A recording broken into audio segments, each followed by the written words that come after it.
Alina Osman college Kishoreganj এর প্রিয় শিক্ষার্থীবৃন্দ, আশা করি এই করোনা পরিস্থিতির মধ্যে তোমরা সুস্থ আছো। আজকে আমরা অনার্স চতুর্থ বর্ষের যে কোর্সটি আলোচনা করব এর শিরোনাম হলো political philosophy, ancient and medieval period. এই অ্যানশিয়েন্ট এবং মেডাইভাল পিরিয়ডের অ্যানশিয়েন্ট পিরিয়ডের ইতিমধ্যে আমরা দুটি ক্লাস করেছি। একটি হলো প্লেটোর আইডিয়াল স্টেট বা পলিটিক্যাল ফিলোসফি সম্বন্ধে প্লেটোর ধারণা, এবং পলিটিক্যাল ফিলোসফি সম্পর্কে গ্রিক দার্শনিক এরিস্টটলের ধারণা, অর্থাৎ nature and scope of state Aristotle আমরা আলোচনা করেছি। তোমরা যারা ইতিমধ্যে আমার সাথে অনলাইন ক্লাসে যুক্ত ছিলে তারা ক্লাসগুলো দেখেছো আশা করি। আজকে আমরা আলোচনা করব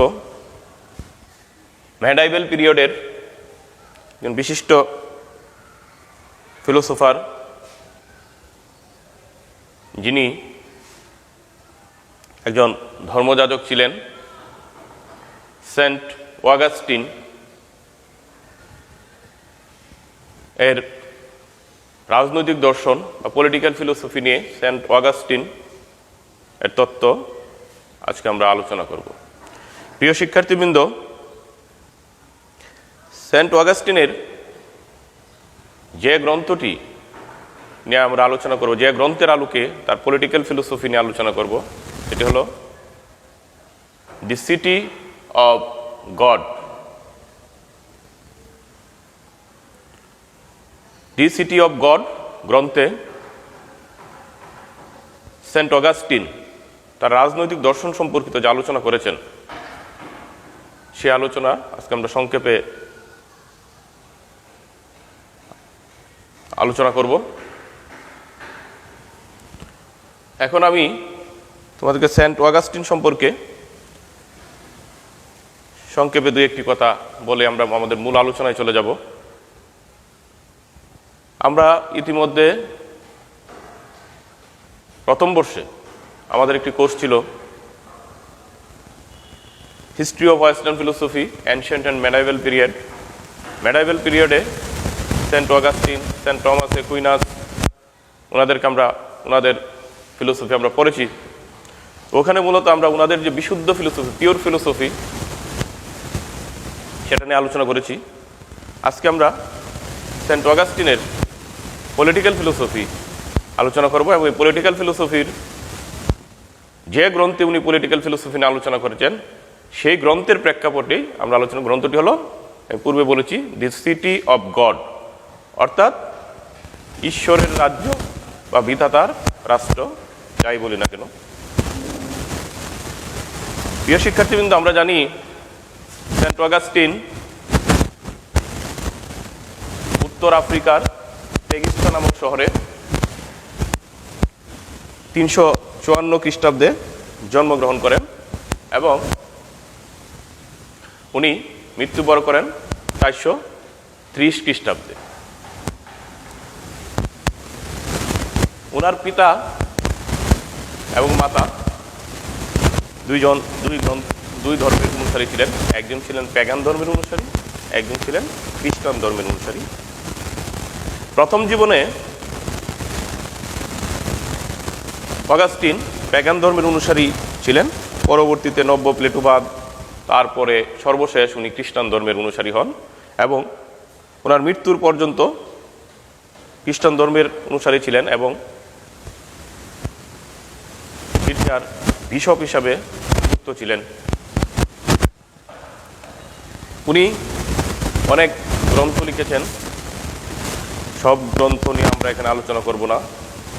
আমরা তার যে গ্রন্থটি নিয়ে আজকে আলোচনা করব, দ্য সিটি অব গড। এই সিটি অব গড গ্রন্থটি উনি কেন লিখলেন, ঈশ্বরের রাজ্য বলতে উনি কি বোঝাতে চেয়েছেন, এই বিষয়গুলো নিয়ে আজকে আমরা আলোচনা করার চেষ্টা করব। শিক্ষার্থীবৃন্দ, অগাস্টিন যখন জন্মগ্রহণ করেন তখন প্রাচীন যে রোম সাম্রাজ্য ছিল, আমরা জানি যে ওই রোম তৎকালীন যে সভ্য জাতিসমূহ ছিল সকল জাতি রোম সাম্রাজ্যের অন্তর্ভুক্ত ছিল। কিন্তু অগাস্টিনের জন্মলগ্নে অর্থাৎ জন্মের সময়টাতে রোম সাম্রাজ্যে খুব অস্থিরতা বিরাজ করছিল। উত্তরের যাযাবর গোষ্ঠী, বৌদ্ধ এবং এলিরিক সম্প্রদায় বারবার রোম সাম্রাজ্যের উপর আক্রমণ করে রোম সাম্রাজ্যকে অস্থির করে ফেলছিল। এবং এই রোম সাম্রাজ্যে যখন খ্রিস্টান ধর্ম গ্রহণ করল,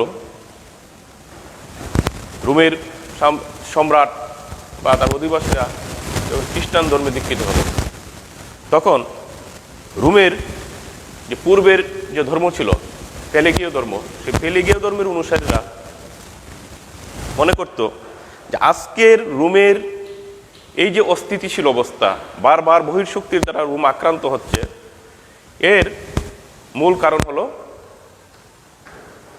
পেলেগীয় ধর্ম ত্যাগ করে খ্রিস্টান ধর্ম গ্রহণ করা।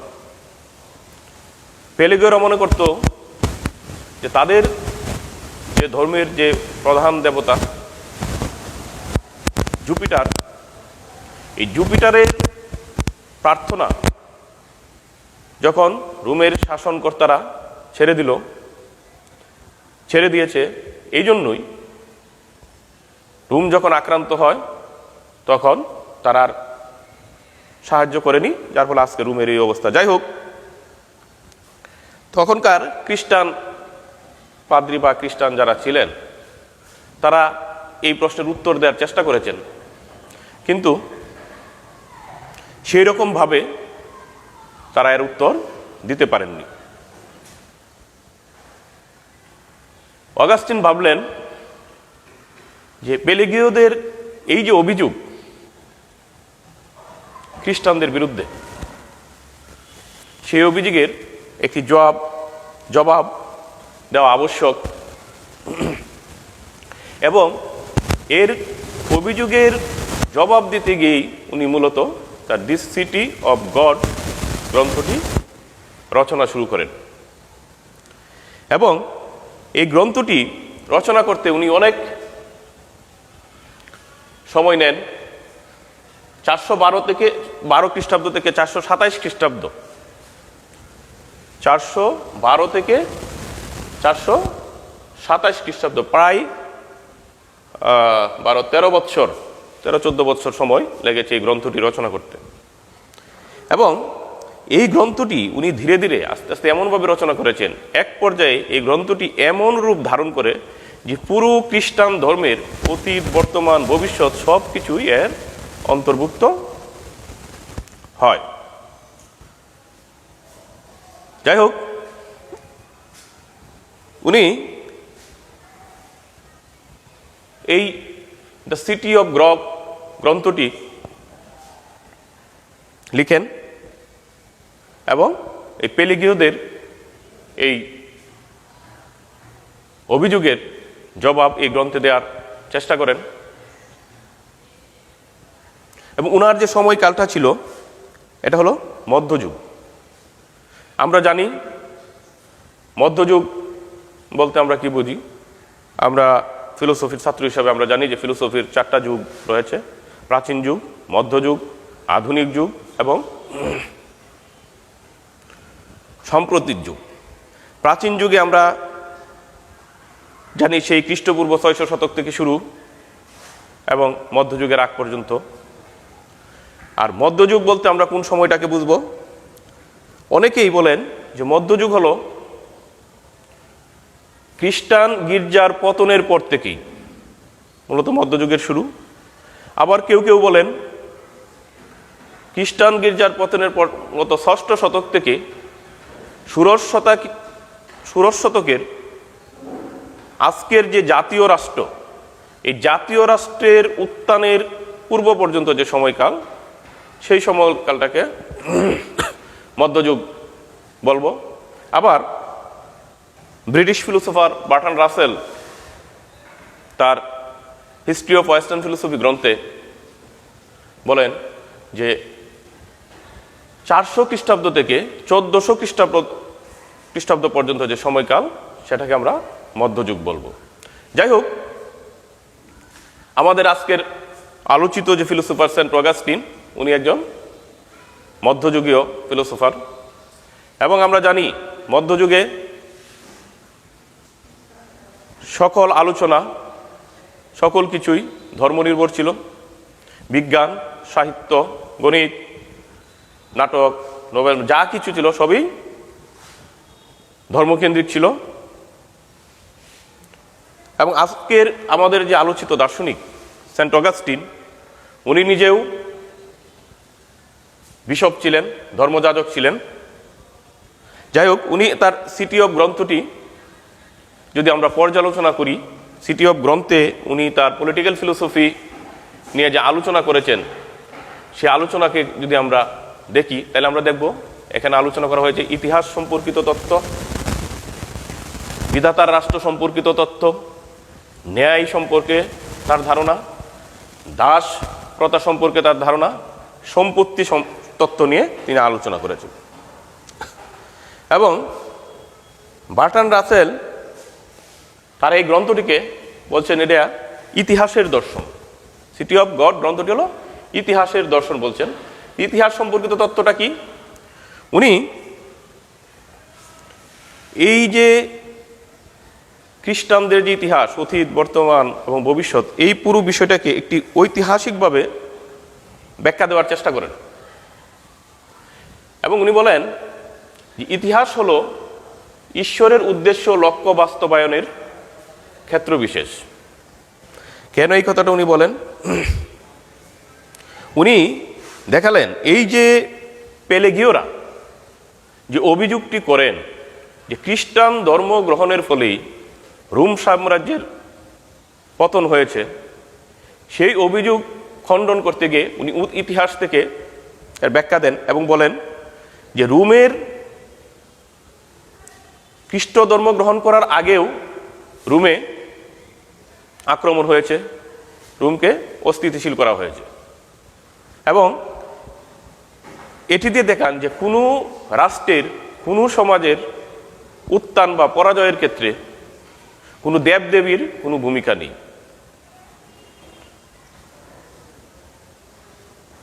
অগাস্টিন বলেন কোনো দেবতা কোনো রাষ্ট্রের উত্থান ঘটায় না এবং তার পতনও ঘটায় না, বরং আজকের যে রোমের যে পরাজয়, রোমের যে অস্থিতিশীলতা, এটি হলো বিধাতার ইচ্ছার ফল। বিধাতা এই পৃথিবীতে তার আপন রাজ্য কায়েম করার জন্যই মূলত আজকে রোমের এই অবস্থা সৃষ্টি হয়েছে এবং বিধাতা তার নিজের রাজ্য কায়েম করবেন। এবং বলছেন যে ইতিহাস হলো ঈশ্বরের উদ্দেশ্য লক্ষ্য বাস্তবায়নের ক্ষেত্র বিশেষ। প্রিয় শিক্ষার্থীবৃন্দ, আমরা দেখি আজকে যে সমকালীন যে ফিলোসোফার কার্ল মার্কস, উনিও এই ইতিহাস সম্পর্কে যে তত্ত্ব দিয়েছেন তার সাথে আমাদের সেন্ট অগাস্টিনের তত্ত্বের অনেক মিল রয়েছে। তো পার্থক্য হলো যে সেন্ট অগাস্টিন ইতিহাসের ব্যাখ্যা দিয়েছেন ধর্মকেন্দ্রিক, অর্থাৎ ঈশ্বরের উদ্দেশ্য বাস্তবায়নের জন্য, আর মার্কস এর বস্তুবাদী ব্যাখ্যা প্রদান করেছেন। যাই হোক, আমরা দেখব ঈশ্বরের রাষ্ট্র সম্পর্কিত তত্ত্ব। ঈশ্বরের রাষ্ট্রটা কেমন? উনি বলছেন যে মানুষ সে দুটি জিনিসের অন্তর্ভুক্ত হলো, যুগফল হলো মানুষ। একটি হলো তার দেহ, আর একটি হলো তার আত্মা। দেহকে বলছেন উনি পার্থিব জগৎ, আর আত্মা হলো ঈশ্বরের জগৎ। এবং উনি রাষ্ট্রের কথা বলতে গিয়ে বলেন যে কোনো সম্প্রদায়ের সদস্যবৃন্দ যখন একই ধরনের মূল্যবোধ দ্বারা বা কোনো বস্তুর অভিন্ন প্রেম ও ভালোবাসার একতাবদ্ধ, তখনই একটি রাষ্ট্র গঠিত হয়। অর্থাৎ একটি সম্প্রদায় যখন কোনো নির্দিষ্ট উদ্দেশ্যে একতাবদ্ধ হয় তখন একটি রাষ্ট্র নামক সংগঠন তৈরি হয়, এবং এই রাষ্ট্রকে উনি দুভাগে বিভক্ত করেছেন। একটি হলো মানুষের রাষ্ট্র, এই পার্থিব রাষ্ট্র, আর একটি হলো ঈশ্বরের রাষ্ট্র। উনি বলছেন যে পার্থিব রাষ্ট্র হলো অস্থায়ী এবং এটা হিংসা, কামনা, রাগ, বিদ্বেষ থেকে যার জন্ম, আর ঈশ্বরের রাষ্ট্র হলো যেখানে ওই সবগুলোর কোনো স্থান থাকবে না। এবং প্রশ্ন হলো যে ঈশ্বরের রাষ্ট্রের অধিবাসী কারা হবে এবং পার্থিব রাষ্ট্রের অধিবাসী কারা হবে। উনি বলছেন ঈশ্বরের রাষ্ট্রের অধিবাসী হওয়ার যোগ্যতা সকল মানুষেরই আছে, সবাই ঈশ্বরের কাছে সমান, কিন্তু সমস্যা হলো যে ঈশ্বর সবার উপর সমানভাবে করুণা বর্ষণ করেন না। কেবলমাত্র যাদের উপর ঈশ্বরের করুণা বর্ষিত হয়েছে তারাই ঈশ্বরের রাষ্ট্রের অধিবাসী হবেন। সেই ক্ষেত্রে উনি বলেছেন খ্রিস্টানরাই ঈশ্বরের আশীর্বাদ প্রাপ্ত এবং খ্রিস্টানরাই কেবলমাত্র ঈশ্বরের রাষ্ট্রের অধিবাসী হওয়ার যোগ্য। এরপরে উনি ওই ঈশ্বরের রাষ্ট্রের ন্যায় তত্ত্ব নিয়ে কথা বলেছেন। ন্যায় বিচার কি? উনি বলছেন যে ন্যায় বিচার হলো ঈশ্বরের রাজ্যের, বিধাতার রাজ্যের অন্যতম বৈশিষ্ট্য, এবং যখন কোনো একটি প্রতিষ্ঠানের সদস্যবর্গ সেই প্রতিষ্ঠানের নিজস্ব নিয়ম কানুন সঙ্গে সামঞ্জস্য রক্ষা করে চলে, তখনই বলা যায় যে সেখানে ন্যায় বিচার প্রতিষ্ঠিত হয়েছে। অর্থাৎ উনি বলছেন যে একটি প্রতিষ্ঠান অর্থাৎ একটি রাষ্ট্রের, সমাজের যে সদস্যবর্গ তারা যখন তাদের যে নিজস্ব নিয়ম কানুন এগুলো সঠিকভাবে পালন করে, এ অনুযায়ী তাদের জীবনযাপন করে, তখনই আমরা বলবো যে সেখানে ন্যায় বিচার প্রতিষ্ঠিত হয়েছে। এরপরে উনি দাস শ্রেণীর কথা বলেছেন, দাসপ্রথার, তৎকালীন দাসপ্রথার কথা বলেছেন। আমরা জানি দাসদের নিয়ে প্রথমে কথা বলেছেন গ্রিক দার্শনিক এরিস্টটল। উনি বলছেন যে দাস হলো, এটাকে দাসপ্রথাটাকে উনি স্বীকার করে নিয়েছেন। সেন্ট অগাস্টিনও এই দাসপ্রথার যুক্তিযুক্ত তা স্বীকার করেছেন এবং বলছেন এই যে আদমের পতনের ফলে যে আদি পাপ, এই পাপই মূলত দাসপ্রথার কারণ। এখানে আরেকটি কথা বলে নাই, এই যে বিধাতার রাষ্ট্র এবং পার্থিব রাষ্ট্র, এই যে দুইটা বিভক্ত, এটি কিন্তু এই আদম এবং ইবের এই যে গন্ধম ফল খাওয়ার পরে তাদের যা পাপ করেছে সেই পাপের ধারাবাহিকতা। অর্থাৎ আমরা ওই আদম হাওয়ার বংশধর হিসাবে তাদের পাপের উত্তরাধিকারী সূত্রে আমরা ওই পার্থিব রাষ্ট্রের নাগরিক, এবং এখান থেকে যারা ঈশ্বরের করুণার মাধ্যমে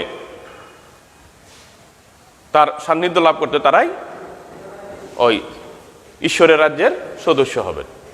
এরপরে উনি ওই সম্পত্তি তত্ত্ব নিয়ে কথা বলছেন।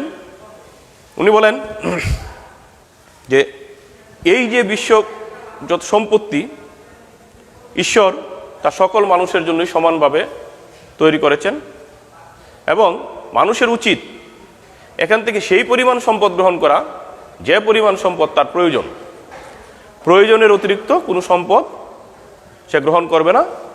যা গ্রহণ করবে তা যদি তার জন্য অতিরিক্ত হয় তাহলে সেই সম্পদ সে অন্যকে দান করে দিবে। প্রিয় শিক্ষার্থীবৃন্দ, আমরা আজকের আমাদের এই পলিটিক্যাল ফিলোসফির আলোচনায় সেন্ট অগাস্টিনের রাজনৈতিক দর্শন বা তার রাজনৈতিক তথ্য নিয়ে আমরা যে আলোচনা করলাম, সংক্ষেপে আমরা এইভাবে বলতে পারি যে উনি রাষ্ট্রকে দুটি ভাগে বিভক্ত করেছেন। একটি হলো ঈশ্বরের রাজ্য, বিধাতার রাষ্ট্র, আর একটি হলো পার্থিব রাষ্ট্র। কেন উনি এই দুই ভাগে বিভক্ত করেছেন? উনি বলছেন যে মানুষের দুইটা সত্তা, একটি হলো দেহ, একটি হলো আত্মা। এই আত্মা এবং দেহের সমন্বয় হলো মানুষ।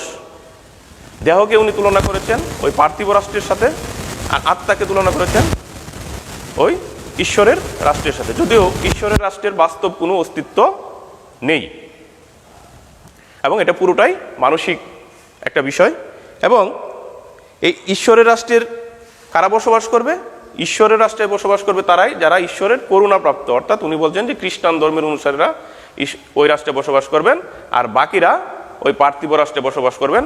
এবং ওই পার্থিব রাষ্ট্র উনি বলছেন যে এই পার্থিব রাষ্ট্র হলো হিংসা, বিদ্বেষ, যুদ্ধ, সংগ্রাম এইগুলো নিয়ে, হ্যাঁ, আর ঈশ্বরের রাজ্যে শুধু শান্তি আর শান্তি।